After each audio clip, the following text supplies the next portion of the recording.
Hi, I'm Adam Summer. You're listening to the Yerushalmi Talk podcast with the support of the Yeshivat Yerushalayim in Har Nof, Jerusalem. This is Kilayim chapter 2, Halacha 5.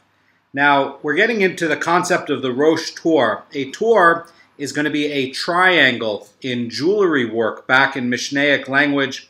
And I want to remind you what the Torah says in Vayikra 19:19. It says, "Your field you shall not sow with a mixture of seeds." And that means that you're not allowed to sow different species in a way that grow in a mingled way together. Now, you have to make sure that your crop is noticeably distinct so that your field does not look like it is mingling different species together. And this is how we get to the concept of the Rosh Tor, because one is that the Torah is always concerned about the money of Am Yisrael, so it wants to make sure that within Halacha you're going to be able to maximize your yield. And how you're going to maximize your yield while planting two different things? Well, we get into the Rosh Tor. So the Mishnah says that if there was a Rosh Tor of wheat and it protruded into a field of barley, it is permitted. So again, the Rosh Tor is going to be a triangle, and let's say you have a barley field, and that's going to be a rectangle. Now, the tip of the triangle is going to be touching the square. That is going to be allowed. Why? Because there is a separation, and the separation is going to be the space that is the area that's not within the triangle. It's the negative space, not the positive space that holds the grain, but it's the space around. So that's going to count as a sufficient separation. And additionally, you can walk by it and you don't get this Maris Ein problem of seeing somebody trying to mingle seeds together or crops together. They are distinct. So that's, two things that are going on. One is it has to have a visual distinctiveness that the owner of this field is not trying to mingle the seeds together and has made a separation, that there is a legal separation as well. You can see that in the negative space of that triangle. And then the third thing is that you are not mingling it together, because that's going to be the problem that the Torah talks about. So if you had seeds from this field of wheat going into the barley field, that would be an issue. But we're talking about two different fields and how it's going to be separated. The Mishnah says, because the Rosh Tor looks like an extension of the wheat field and not like wheat planted in a barley field. So it gives an explanation why it's going to be permitted. And basically it's saying that it's discernible that the species are not commingled and they are planted in two different fields. And that's going to be the idea, is that, again, it has this visual distinctiveness. You can see this is in this field and this is in this field, and you can see that the owner of the field had intention and kavanah to make a visual distinctiveness and distinction to make sure that everybody can see it is not mingled together. Now, the Mishnah is going to give another scenario where different crops can adjoin one another, and it says, if his field is planted with wheat and his fellow's adjacent field is planted with another species, it is permitted for the first farmer to place alongside the neighboring field a crop of the same species as is planted in the neighboring field. So this is actually going to end up being a maloket among the Tanaim and between Rabbi Shimon Bar Yochai and the Tanakama. Basically what this is saying, says Amaro Fulda, is that he can plant, what this is saying, not necessarily the Halacha L'maisa, but what it's saying is he may plant next to his wheat the same species as his neighbor's growing, even though the species would otherwise be Kilayim with his wheat. And it's going to be permitted because the other species is planted right next to the neighboring barley, so it appears to be part of the neighboring field. Now, the leniency of the Rosh Tor is not applicable. Why? Because the different species are planted parallel to each other, and that's not going to be something that creates a triangle. Now, this leniency is going to be a case where two species, in fact, belong to one person, but appear to be belonging to two people, and that would be based on when the Torah excludes fields belonging to a different person. Now, where is this issue going to come up with this maloket, right? Well, if you have something that is going to be like wheat, and I'm planting wheat, and now you're my neighbor, and you're planting vines next to my wheat. Well, Shimon Bar Yochai is basically going to come along and say that your neighbor and somebody else's possession can't go ahead and nullify what you own. And the Tanna Kama is going to say, yes, it can. That you can have your neighbor plant something that's going to be hazardous to you, to your crop, and cause it to be Kilayim. So that's where you're going to have a difference of opinion.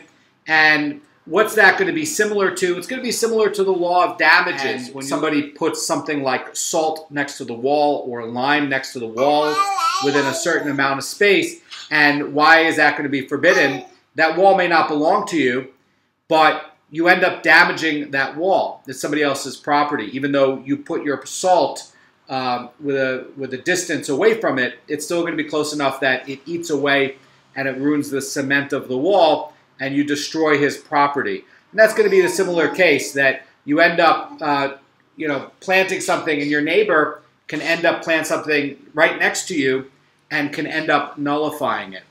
Now, the Mishnah is going to address the case of a single furrow of one species that's planted in the midst of another species. And it's going to turn out that the Gemara is going to explain that this is talking about a test case, that you are testing the field to make sure that the dirt is going to be good for growing flax, for example. So that's why you're going to have this single furrow of another species that's going to be there, and it's only going to be for test. So why would it be there for test, right? What does that mean? Well, it shows that you're not really trying to maintain it, because you're going to tear it down before it gets ready. And you're just doing it to see if it's going to grow well, and you might have it for a very short time. So it's going to be clear, according if this is going to be allowed as a test strip, that you really are not trying to maintain Kilayim, you're just testing the soil. And in some cases, testing the soil is going to be allowed because you're just trying to figure out, is this going to be good to grow? You're not trying to grow actual crop out of it. So you're just trying to see if the plant will stimulate. The question is, will that be Kilayim or not? So the Mishnah is going to continue, and it's going to say that, if his field is planted with wheat and his fellow's adjacent field is also planted with wheat, one is permitted to place alongside the neighboring field to plant at the edge of his own field a furrow of flax, but not a furrow of another species. And Rabbi Shimon says one may plant a furrow of one species in between two fields of a different species, whether that furrow is flaxseed or any other species. And Rabbi Yossi says even in the middle of one's field, not just at the edge, it's permitted to test the soil with this furrow of flax. So Rabbi Yossi is going to agree with the Tanna Kama that only a furrow of flax is permitted, and he's going to be adding this other stipulation that this is permitted only for the purpose of testing to see if the soil is suitable for growing flax, so that you can't plant a single furrow for the purpose of actually getting the flax. It's only as a test to see if flax will grow well in this, and then once you see that this test is there, you're going to destroy it, and you're not going to be maintaining it. So you can't actually harvest it.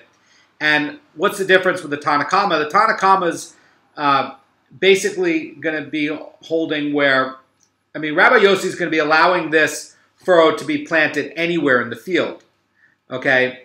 And Rabbi Yossi's position is not going to be like the Tanna Kama. Tanna Kama is going to be saying if you want to do the test, it has to be at the edge of the field, it has to be at the border.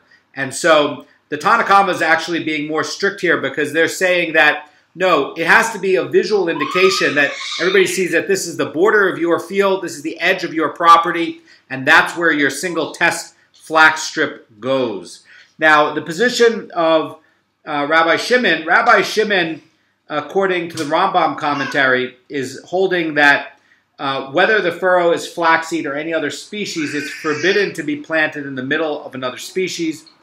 And the Mara Fulda is going to be explaining that this interpretation is actually going to be retracted, and it's actually going to be explaining Rabbi Shimon's position a little bit differently in the Gemara. So again, we don't really paskin by Mishnahs. They're really just a guidepost for what is the subject of the halacha in order to understand what to talk about with regard to the halacha. Now, the Gemara is going to get into the definition of the Rosh Torah. And again, the concept of the Rosh Torah is that you are doing three things. You're creating a visual distinctiveness that you're not mixing fields. So this triangle shape next to a square shape is definitely going to show that. The second thing you're trying to show is that, look, there's going to be space there, right? You have a triangle and part of that area is not planted next to it. So that's going to show that you have, halachically speaking, this separation of space. And the third thing is you're showing clearly that you haven't mingled this together, that this field and that field are two different fields, and it's not a single planting that's mixing seeds together. So Rish Lakish says in the name of Hizkiah in this Gemara that even a Rosh Torah formation that derives from the destruction of the surrounding field is permitted to adjoin a field of a different species. And we covered this in chapter 2, halacha 4. So if what he's saying is if two fields of different species adjoin, and it's going to be a violation of law, and one field was destroyed, leaving only a small piece of it in the shape of the Rosh Torah, that Rosh Torah formation is going to be permitted to be left. Now, what's going to be the difference between what we were talking about and what we're talking about now? The case, as I understand it from Rish Lakish, is he's talking about now that this is going to be, the original field was a violation of law. And now that the species has been destroyed and there's a little bit left and it's creating a Rosh Torah area that has been weeded out, then basically he's saying that this is going to now be permitted. That's not going to be the position of Rabbi Yochanan. Why? Because in the last case, we were talking about a permitted field that got destroyed and left a Rosh Torah, and that's going to be allowed. The case over here is going to be that you had a field that was in violation, and the destroyed part now creates a Rosh Torah. The question is, now that you've complied with the halacha, is that going to be allowed? Well, ultimately the answer is going to be no, it's not going to be allowed. Why? Because at one point you were maintaining Kilayim. So that's going to be the position of Rish Lakish, and Rabbi Yochanan says that they taught the leniency of the Rosh Torah only where there was a Rosh Torah formation at the time of planting.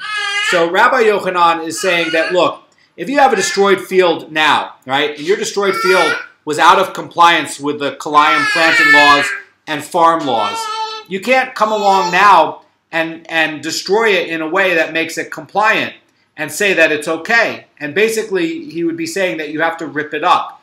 That once it's prohibited, it's always prohibited. It has to be planted correctly in the beginning. So he's saying that this leniency is only where it's going to be planted correctly. And you see how excited Aaron Yuda Leib, my 9-month-old son, is on learning about the Rosh Torah. And we should be so inspired to learn Torah and be inspired and excited too. Rabbi Yochanan says, but a Rosh Torah formation that derives from the destruction of the surrounding field is prohibited to adjoin another species without adequate separation. So Rabbi Yochanan is arguing that the wording of the Mishnah here, that there was a Rosh Torah, is implying that the Rosh Torah that is allowed to touch another field is where it's planted initially in the shape of the Rosh Torah, and it didn't come about in some weird way where it was destroyed or was harvested in a funny way, and it was actually planted that way on purpose. Makes a lot of sense. The Gemara now cites a dispute concerning a similar case, and Hizkiah says, if someone has a field the size of a bet rova and an additional bit of land next to it, and the bet rova is planted with one species. Now, what's a bet rova? Again, that's 1/24 of the bet seah. The bet seah is going to be for a grain field. it's going to be the size of a grain field. By the way, it's also going to be the size of an orchard. 2 shiurim ago, I misspoke, and I said that the orchard was 2 bet seah. That's not true. The size of the temple courtyard is 2 bet sa'ah. The size of the fields, to be a halachic field, is going to be 1 sa'ah. So it's half the size of the temple courtyard. And it's amazing that the fields correspond to the temple courtyards. So if you have, and again, the measurements are going to be measured as like a bet rova, which is 1/24th of a part. Why is it dealing with 1/24th of a part?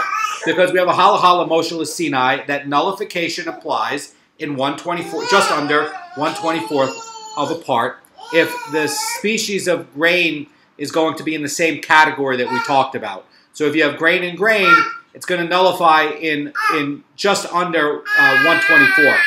1/24th is going to be 4.16%.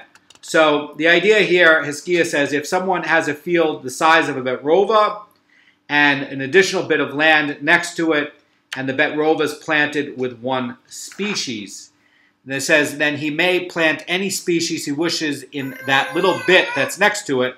But Rabbi Yochanan says that he may plant in that bit only the 1 species that is planted in the bet rova. So the Maraful is going to be saying that in accordance with his position in the last case, Rabbi Yochanan says that the foreign crop planted in the bit that's left over may not be considered a Rosh Tor. Why? Because it does not actually protrude from the planted field. And since you have a foreign species planted in the bit, it will not be considered a Rosh Tor. And therefore, it's going to be prohibited under the Kilayim rules. So you'd have to take this little bit that's left over, even though it's significant, and go ahead and plant it with the same crop, because it's going to be considered a significant enough entity that it's going to count as mingling species in the same area. And so you have to plant it with the same crop. So the other case with Hiskia's position is going to be that the Rosh Tor formation can touch a field of another species, even if that Rosh Tor is not actually a protrusion from the planted field. Now, that's going to be a real leniency on the Rosh Tor, because that's going to apply to any narrow protrusion from a field. And basically over here, Rabbi Yochanan is going to be saying, no, it's significant enough, because again, we're dealing with a bet rova, right? A bet rova is going to be this 1/24th part that already is planted with something. So the question is, can you say, well, this is a little bit far away, and I have this bit over here. Can I plant something, close to it, and it'd be a different species? And, I'll use the Rosh Tor laws and the leniencies here to plant it. And Rabbi Yochanan is saying, no, it's significant enough, even though there's some spacing, that it's going to count as like you're mingling it together. And the reason why is that if you have foreign crop planted in the bit, it's not going to be considered a Rosh Tor, so you don't get this leniency. And so, again, you're going to be ending up where the spacing is going to end up being close enough where, it's trying to say that if you're planting this bit in an area that's close enough to not be nullified, to be, too far to count as its own start of a field, that's where it's trying to go with this. So if it's going to be close enough to not be nullified, well, then you don't get the leniency of the Rosh Tor laws. That's the idea. The Gemara now is going to talk about a limitation of Rabbi Yochanan's position. And Rabbi Zera said Rabbi Yochanan agrees that if the field was the size of a bet rova and a half, that he may plant 1 species in the half rova here on one side, another species of the half rova there on the other side, and the middle half rova, which is left unplanted, may be considered an extension from here and here. In other words, both sides, thereby making each side significant in its own right. So the idea here is now you're going to be leaving a large area that's going to be unplanted. It's going to end up being where the unplanted area, when you look at the math, is going to be 7.2 amot. And basically, both sides are going to be legally considered a bet rova in size and be treated as significant entities where you have this separation, and therefore the crops are going to be treated as separate fields, which is allowed, and not as a mingle field, which is going to be disallowed. So Rabbi Zera's Chiddush here, and his remark is going to be that although in the previous case Rabbi Yochanan ruled that the crops are viewed as being planted in the same field due to the insignificance of the crop planted in the bit, in this case Rabbi Yochanan agrees that the crops are viewed as being planted in different fields because each crop is going to be deemed to be significant enough size with a significant unplanted area there. So it's really showing that you've created this gap, and in that case that you've actually created this visual gap between it and this unplanted area, you're going to be allowed to do it.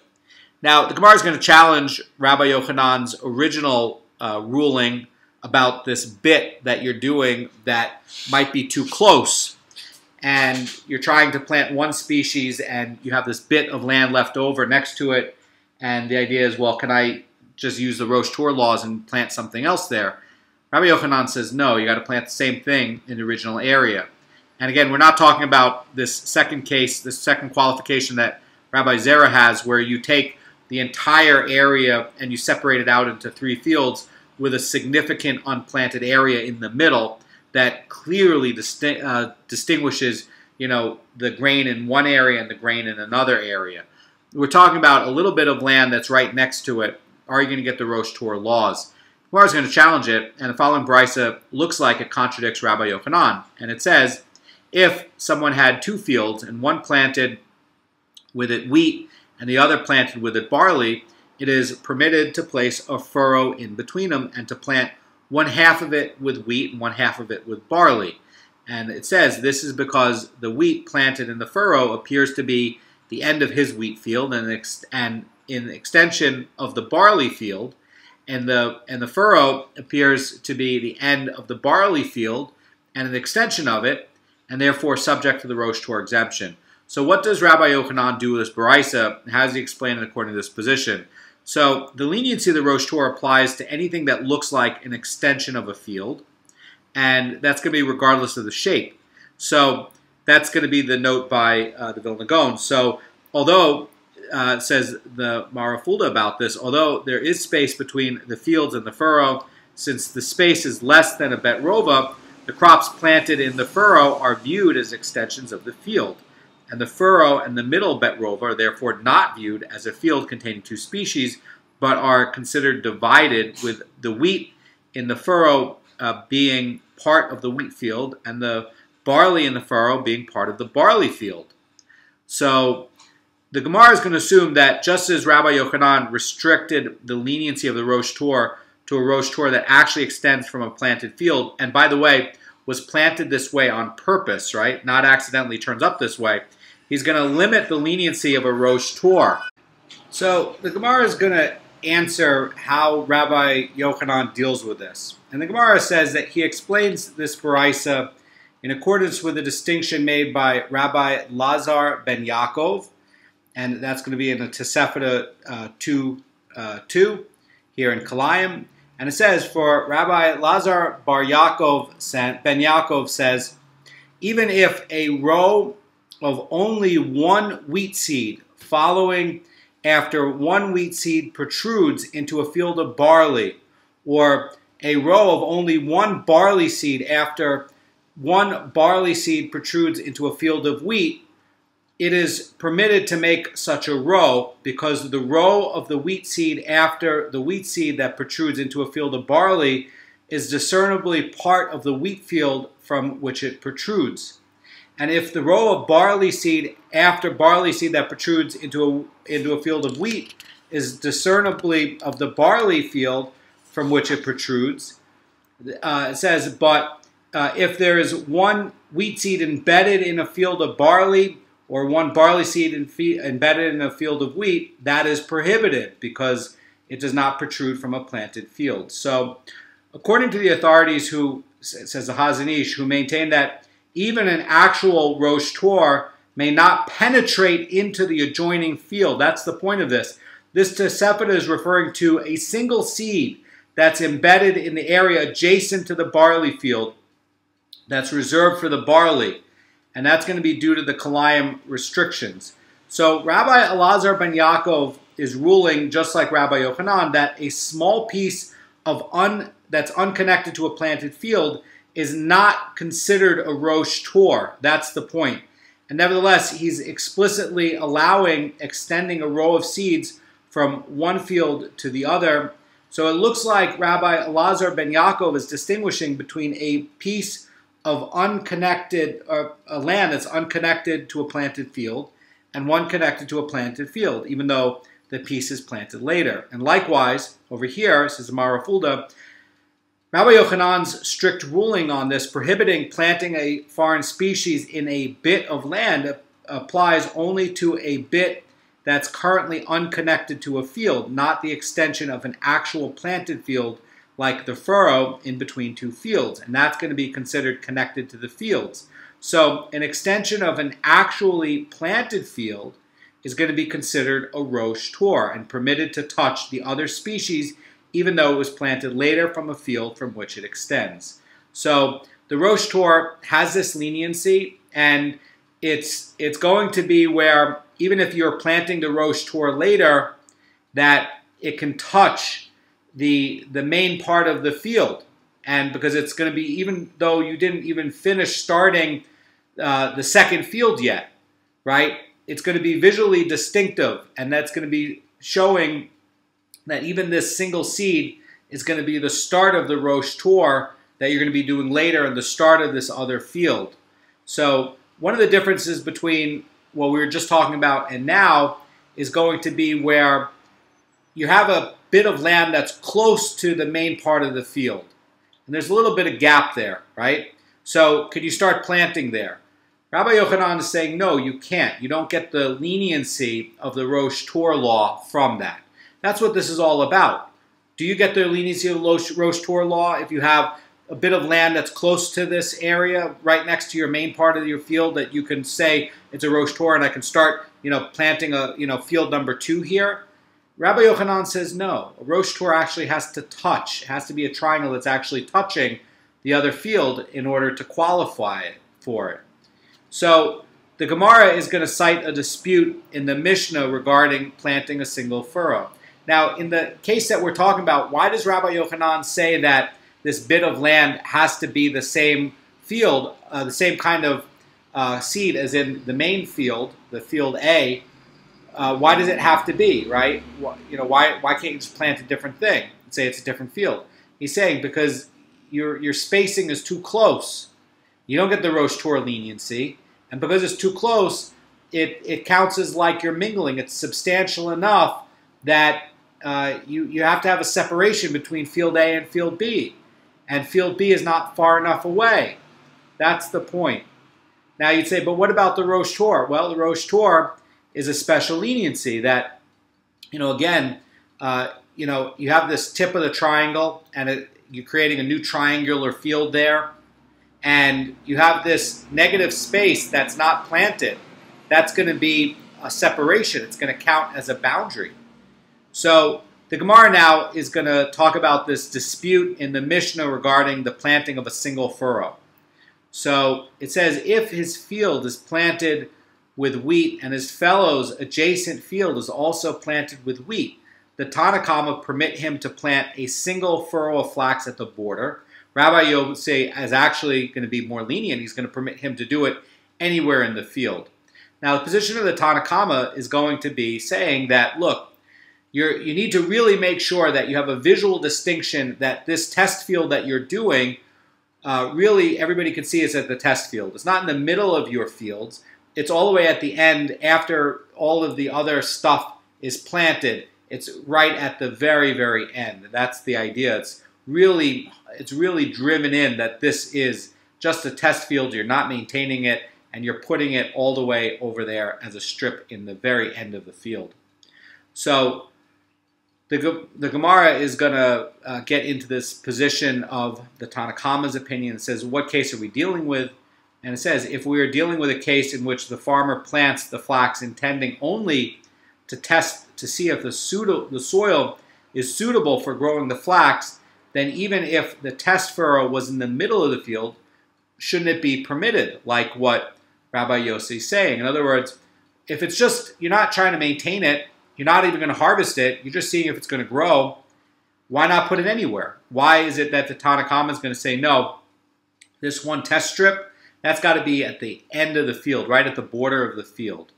So the Gemara is going to be saying that if the farmer does not intend merely to test the soil and he's going to actually plant the flax and actually try to raise the flax, why does the Tanna Kama prohibit planting only furrows of other species?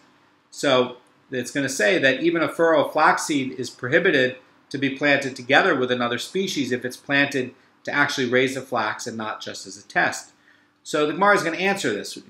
What do you do if you're not trying to just test it, you're actually trying to harvest it? So the Gemara answer says, we are dealing with a case in which the farmer plants the flax only intending to test the soil. Rabbi Yossi, therefore, is permitting the test furrow to be planted anywhere in the field because he's not worried that this is going to give rise to the appearance of wrongdoing, and he's not worried that somebody's going to think that the farmer planted the flax in order to actually raise the flax. But the rabbis, the Tanna Kama, are going to be permitting a test furrow to be planted, but it's only going to be at the edge of the field because they're worried that the planting in the middle of the field is going to give rise to maris ayin, the appearance of wrongdoing, and that the test furrow is not really a test furrow. You're really doing it because you actually want to grow some flax there. You want some linen fiber. So to really make sure there's no appearance of wrongdoing, it has to be at the edge of the field. Now, the Gemara is going to explain the opinion of Rabbi Shimon in this Mishnah that one may plant a furrow of any species. And again, this is going to be this Maloket Tanayim that we were talking about. And Rabbi Shimon says in the name of Rabbi Zera, Rabbi Shmuel says in the name of Rabbi Zera, the ruling of Rabbi Shimon here is based on the principle stated by Rabbi Shimon elsewhere in a Mishnah. For Rabbi Shimon says, a person cannot render prohibited that which is not his. In other words, if you have grain that I'm growing and you have land right next to me and it's very, very close and you start to plant a vineyard, Rabbi Shimon would be saying that you can't prohibit that because you don't own the grain and the vineyard. You have to own both. The Tanna Kama is not going to hold that position. They're going to say, look, these spacing and these setbacks need to be consistent. So if you're my neighbor, you need to have a big enough setback from my wheat. Otherwise, you're damaging my wheat. My wheat all is going to be destroyed because it can't be planted next to a vineyard. So Rabbi Shimon is going to be holding that there is no prohibition to surround one species with another if the species belongs to someone else. So Rabbi Shimon is going to be ruling in this Mishnah that one may plant a furrow at the edge of one's field with grain that even could be Kilayim if it were to belong to the same person within the same this area. Even if my grain next to your grain would be two different species, but the gap between them is going to be close enough, Rabbi Shimon is going to permit it because he's going to be saying that you can't nullify somebody else's property. The Gemara is going to present a related statement of Rav, and the Gemara says that Rav said a person is not prohibited to close in one species with another if the species being closed is not his property. So that makes it look like Rav agrees with Rabbi Shimon, right?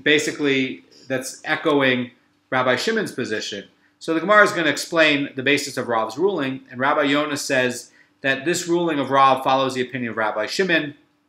Just as Rabbi Shimon said in the other Mishnah, a person cannot render prohibited that which is not his because his crops belonging to two different people do not constitute Kilayim. So did Rav similarly say that a person is not able to close in and thereby prohibit one species with another if the species being enclosed is not his own property. The Gemara says, however, according to the rabbis, the Tanna Kama, and this is going to be the Halacha Maisa, in the other Mishnah, where it's ruling that one is capable of rendering other people's property forbidden because crops belonging to two different people can constitute Kilayim. Again, you have to have these setbacks. These setbacks are going to be consistent for everybody, even if the ownership of fields is going to be two different ownerships of fields. And even if the species are going to be two different species planted close together, you have to have these setbacks between farms. So Rav's opinion, the Gemara says, does not follow, and one may not close in one species with another, even though it's going to be a species belonging to someone else. So it really does look like Rav agrees with Rabbi Shimon, and Bavli Yevamos 83b records this dispute as to whether Rav accepts as law the position that a person cannot render prohibited that which is not his. And the Gemara here is proving from Rav's statement about it being closed in, this other crop, that that he does not accept this position. So very interesting whether if I have a property and you have a property and I've already started planting something like wheat on my side and you're starting to plant barley on your side, if that distance is going to be too close, then you might end up having Kilayim, because I planted it first. So you'd either have to plant wheat or you would have to plant with a setback. You'd have to make a setback. So a lot to learn here about setbacks and the distancing between farms, even if the ownership is different. Have a great day.